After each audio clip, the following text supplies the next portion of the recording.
కూడా చదివించి ఒక మంచి ఉపాధ్యాయురాయనిగా తయారు చేసి భారతదేశంలో విద్యా వ్యవస్థ అసలు స్త్రీలు వంటింటికే పరిమితమయ్యి అసలు గృహాల నుండి బయటకు రాకుండా ఉన్నటువంటి స్త్రీలను ప్రోత్సహించి తన భార్యను ఉపాధ్యాయులుగా చేయడమే కాకుండా అనేకమైనటువంటి పాఠశాలను ఒక 48 పాఠశాలను ఏర్పాటు చేసి 1948లో పుణేలో మొదటి పాఠశాలను ప్రారంభించినటువంటి వ్యక్తి అన్నమాట.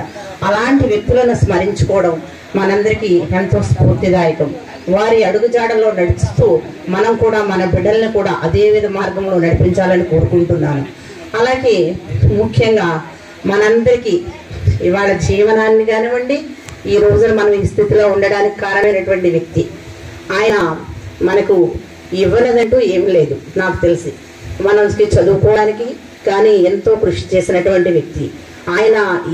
ఎలాంటి జీవితాన్ని అనుభవించాడో మనకి మన భారత రాజ్యాంగం ద్వారా మనకు తెలుస్తుంది. ఆయన పడిన కష్టాలు, ఆయన పడిన బాధలు, ఆయన కనీసం కూర్చొని చదువుకోవడానికి లోపలికి ప్రవేశించడానికి లేదు, త్రాగడానికి నీళ్లు త్రాగడానికి లేదు, రోడ్డు మీద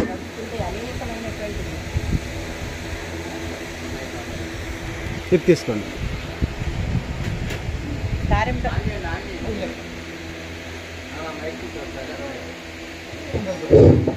ఆయన దారింట నడుస్తున్నప్పుడు కూడా అనేక సమస్యలు అనుభవించారన్నమాట. అలాంటి ఆయన పడినటువంటి బాధల్ని నా ప్రజలు నాలాగా అనుభవించకూడదు, స్వేచ్ఛగా జీవించాలి. ఆయన అమెరికా వెళ్ళినప్పుడు ఇక్కడ మెట్రికులేషన్ పూర్తి చేసుకుని అలాగే డిగ్రీ పూర్తి చేసుకుని పొలిటికల్ సైన్స్ ఎకనామిక్స్ చదివి తర్వాత అమెరికా వెళ్ళినప్పుడు అక్కడ చూసినటువంటి ప్రజాస్వామ్యం, ప్రజలు ఎంత స్వేచ్ఛగా ఉన్నారు, నా దేశం ఏంటి ఇలా ఉంది, నేను భారతదేశంలో పుట్టడమే నాకు గొప్ప అన్నంత బాధపడిపోయి అక్కడ ఉన్నటువంటి స్వేచ్ఛను మనకు తీసుకురావడానికి ప్రజాస్వామ్యాన్ని మనకు అందించినటువంటి వ్యక్తి. అలాగే భారతదేశంలో ఉన్నటువంటి స్వేచ్ఛ, సమానత్వం, సౌభ్రాతృత్వం అనే పదాలను కూడా వాటి ద్వారా మనకి స్వేచ్ఛను అందించినటువంటి ఫ్రెంచ్ దేశం ద్వారా అక్కడ ఉన్నటువంటి సమస్యలను వాళ్ళు పోరాడి ఆడ దేశానికి స్వేచ్ఛని, సమానత్వాన్ని తెచ్చుకొని అటువంటి ఆ పదాలను కూడా మన భారత రాజ్యాంగంలో ఏర్పాటు చేసి ఆ స్వేచ్ఛ, సౌభ్రాతృత్వము అనే సమానత్వం అనే పదాలని మన భారత రాజ్యాంగంలో ఏర్పాటు చేసింది కూడా ఆయన. అలాగే బ్రిటన్ దేశంలో చదువుకున్నప్పుడు, న్యాయశాస్త్రం చదువుకున్నప్పుడు అక్కడ ఉన్నటువంటి పార్లమెంటరీ వ్యవస్థను చూశారు.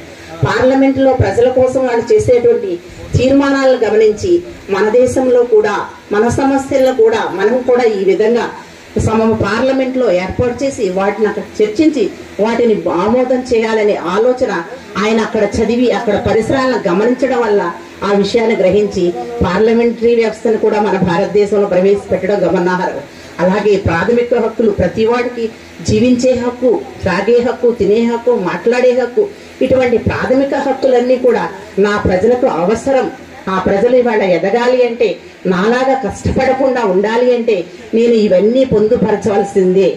భారతదేశంలో ఎంతో పెద్ద దేశం, విశాలమైన దేశం, చక్కటి నదులు, చక్కటి కొండలు అన్నిటువంటి ఉన్నటువంటి దేశం, పాడి పంటకు నిలయమైన దేశం. ఇలాంటి దేశంలో మరి ఇన్ని బాధలు ఎందుకు? ఎందుకంటే మనకి పెత్తనం చేసే అలవాటు ఎక్కువ, ఒక్కొక్కరికి పెత్తనం చేయాలనే కోరిక ఎక్కువ.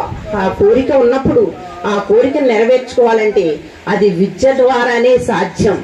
మనం పెత్తనం చేయాలన్నా, మనం ఏదైనా చేయాలన్నా మనలో ఉన్నటువంటి నాలెడ్జ్ని పెంచుకొని మనం విద్యావంతులం అయితే ఆ పెత్తనాన్ని చేయడానికి మనం అర్హులమవుతాం అనే విషయాన్ని గ్రహించినటువంటి మేధావి.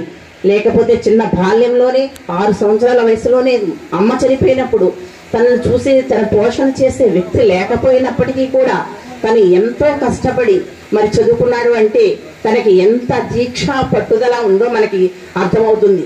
ఎన్ని శ్రమ పడినా, ఎంత బాధపడినా సరే, స్టూడెంట్స్ లోపలికి రానివ్వకపోయినా సరే ఎంతో మనోధైర్యంతో అక్కడ చూసి నేర్చుకొని చదువుకొని మరి ఆ స్థితి నుండి మంచి స్థితికి వాళ్ళ ఊర్లో ఉన్నటువంటి గ్రామంలో వాళ్ళకి మంచినీళ్ళు త్రాగడానికి, అలాగే వాళ్ళు నివసించడానికి, వాళ్ళ చదువుకోవడానికి అన్నిటిని పునాదులు వేసి ఆయన దళిత నాయకుడిగాను, సంఘ సంస్కర్తగాను, విద్యావేత్తగాను, అలాగే పండితుడుగాను, రచయితగాను ఇన్ని రకాలైనటువంటి క్వాలిటీస్ ఉన్నాయంటే ఆయన యొక్క పట్టుదల, శ్రమ, కృషి. ఎప్పుడైనా సరే కృషి ఉంటేనే కదా. కాబట్టి అలాంటి జీవితం అనుభవించి ఎన్నో కష్ట నష్టాలు భరించి తన కోసం, తన బిడ్డల కోసం, తన వారసుల కోసం, తన యొక్క దళిత సంఘ బిడ్డల కోసం ఎక్కువ కష్టపడినటువంటి వ్యక్తి. ఇవాళ ఆయన్ని ఆ రోజున అందరూ కూడా చేదరించుకున్నప్పటికీ, ఆయన అవమానించినప్పటికీ కూడా భయపడకుండా ధైర్యంగా వాళ్ళు ఎవరు ఏం మాట్లాడినా సరే దాన్ని నిర్భయంగా సమాధానం గల చెప్పగలిగే కెపాసిటీ సంపాదించాడు. అంటే ఆయన మంచి విద్యావేత్త అవడం వల్ల ప్రపంచంలోని ఈ రోజున ప్రపంచ విద్యా దినోత్సవంగా జరుపుకుంటున్నారంటే అంబేద్కర్ ఆయన యొక్క గొప్పతనాన్ని నేడు మనం శ్లాఘించడం చాలా చాలా అవసరం. అలాగే మన బిడ్డలకు కూడా తెలియజేయాల్సిన అవసరం ఎంతైనా ఉంది. మనం ఈరోజు అంబేద్కర్ జయంతి, అంబేద్కర్ జయంతి సెలవు వచ్చింది, అంతే హ్యాపీగా ఎంజాయ్ చేసేద్దాం అనే స్థితిలో ఉన్నారు. కాబట్టి కానీ ఈ రోజు మనం అందరం కూడా ఇక్కడ కూర్చొని ఆయన స్మరించుకుంటూ ఆయన ఆత్మకు శాంతి కలగాలని కోరుకోవడం చాలా సంతోషకరం. ఆయన భారత రాజ్యాంగాన్ని రచించడానికి పట్టినటువంటి కాలం మనమైతే ఒక 8 గంటల శ్రమడానికి చాలా కష్టపడిపోతాం. కనీసం 2 hours 3 hours బుక్ తీసి చదవాలంటే అబ్బా చిరాకు వచ్చేస్తుంది అంటాం. కానీ ఆయన 24 hours 23 hours బుక్స్ కోసమే కేటాయించేవాడు, చదువు కోసమే కేటాయించేవాడు, రచనలు చేసేవాడు. నా బిడ్డలు ఇప్పటికైనా ఒక్కరోజు కాకపోతే ఇంకొక రోజైనా నా రచనలు చదువుతారు, వాళ్ళ నాలా వెనకబడి ఉండకుండా వాళ్ళు కూడా మార్పు అనేది వస్తుంది, వాళ్ళు కూడా బాగా ఎదగడానికి ట్రై చేస్తారనే ఉద్దేశంతో ఆయన ఎన్నో గేయాలు, ఎన్నో రచనలు చేసి మనకు అందించారు. అటువంటి రచనలు మనం చదువుకొని ఆయనలాగా ఆయన చదివినన్ని డిగ్రీలు చదవకపోయినా కనీసం మన స్థాయి, మన కాలమే మనం నిలబడడానికైనా కావలసినటువంటి నాలెడ్జ్ను సంపాదించి మన తల్లిదండ్రులకు, మన గ్రామానికి, మనం ఉండేటువంటి మన యొక్క సొసైటీకి మంచి చేయాలని కోరుకుంటూ పిల్లలందరూ, ముఖ్యంగా పిల్లలందరూ కూడా అంబేద్కర్ ఎంత నీతిమంతుడు, ఎంత గుణవంతుడు, ఎంత మంచి క్యారెక్టర్ గల వ్యక్తి. కాబట్టి ఆయన్ని ఏ సమాజంలో ఉన్నా ఎక్కడున్నా సరే ఆయన్ని ఎవరు కూడా చిన్న మిస్టేక్ పట్టలేకపోయారు. అలాంటి వ్యక్తిత్వం కలిగి ఉండాలి చిన్నపిల్లలు కానీ పెద్దవాళ్ళని ఎవరైనా సరే. కాబట్టి అటువంటి మంచి వ్యక్తి గురించి మాట్లాడుకోవడానికి ఆయన యొక్క రచించినటువంటి రచనలు కానివ్వండి, వాళ్ళని ఆయన పడిన కష్టాన్ని గుర్తించుకొని మనం కూడా మంచిగా చదవాలి. ఆయన ఈరోజు సొసైటీ అంతా కూడా ఎవరి ఆధీనంలో ఉన్నప్పటికీ కూడా ఎవరైతే చదువుకుంటారో, ఎవరైతే విద్యావేత్తలు అవుతారో వాళ్ళ చేతిలోనే పరిపాలన ఉంటుంది.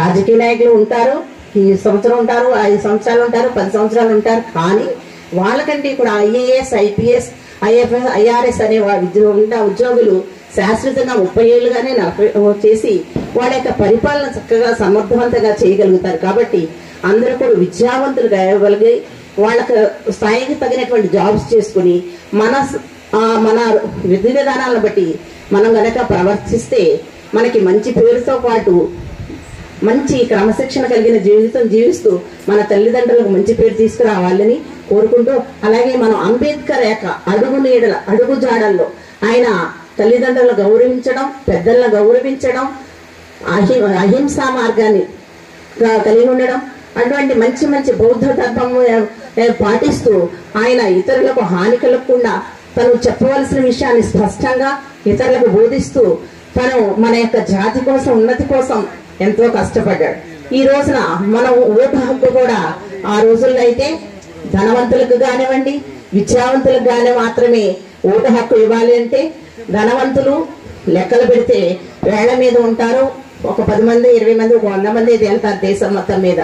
అలాగే విద్యావంతులు అంటే డిగ్రీ గ్రాడ్యుయేట్ చేయాలంటే ఆ రోజుల్లోనే, చదువులేని రోజుల్లో అంత ఎవరు ఉండరు. కాబట్టి ప్రతి వ్యక్తికి కూడా ఓటు హక్కు ఇస్తేనే, భారతదేశంలో ఉన్న ప్రజలందరికీ ఓటు హక్కు ఇస్తేనే వాళ్ళకి ఎవరు కావాలి, ఎవరిని ఎన్నుకోవాలి, వాళ్ళకి ఎవరికైతే మంచి చేస్తారనే విషయాన్ని తెలుస్తుంది. కాబట్టి అందరికీ ఓటు హక్కు ఇవ్వాలని ఆ రోజునే ఆయన ప్రస్తావించడం జరిగింది.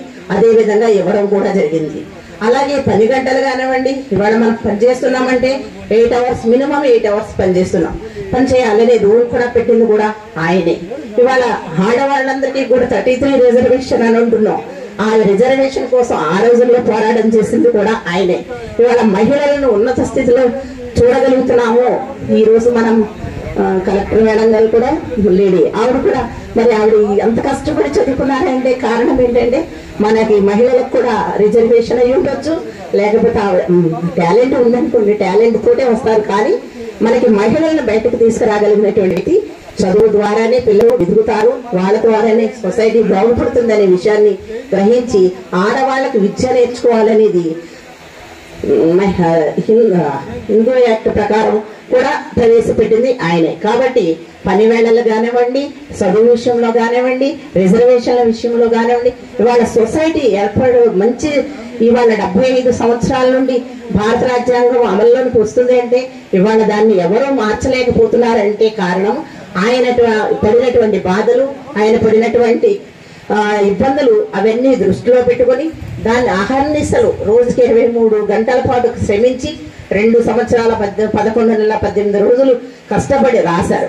ఆయనకు సహాయంగా హెల్ప్ గా ఉన్నటువంటి వ్యక్తులు అమెరికాలోనూ, లేకపోతే అనారోగ్యంతోనూ, లేకపోతే వాళ్ళ వ్యక్తిగత అవసరాల కోసం వెళ్ళిపోయినప్పటికీ అన్ని బాధ్యతలు ఈయనే తన భుజాల స్కంధాల మీద వేసుకుని ఆ యొక్క గ్రంథాన్ని రచించడం అనేది జరిగింది.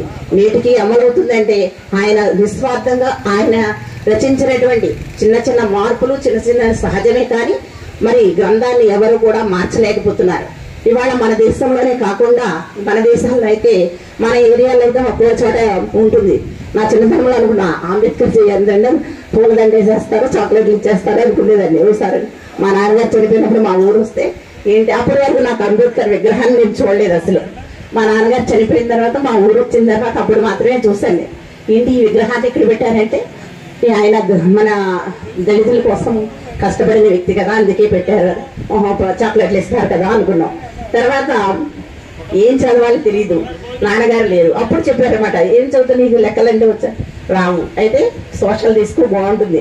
నిజమా, ఆ సోషల్ సబ్జెక్ట్ తీసుకుంటే ఈ రోజు ప్రిపేర్ అవ్వకుండా ఏ విషయాన్ని అనర్గళంగా మాట్లాడగలిగే శక్తి నాకు వచ్చిందంటే నేను ఆ సోషల్ సబ్జెక్ట్ తీసుకోవడం వల్లే నాకు వచ్చిందనేది గర్వంగా చెప్పగలుగుతున్నాను. ఎందుకంటే మనం చదువుకుంటేనే ఎదుట వాళ్ళకి ఏ విషయాన్నైనా చెప్పగలం, ఏ విషయాన్నైనా మాట్లాడగలం.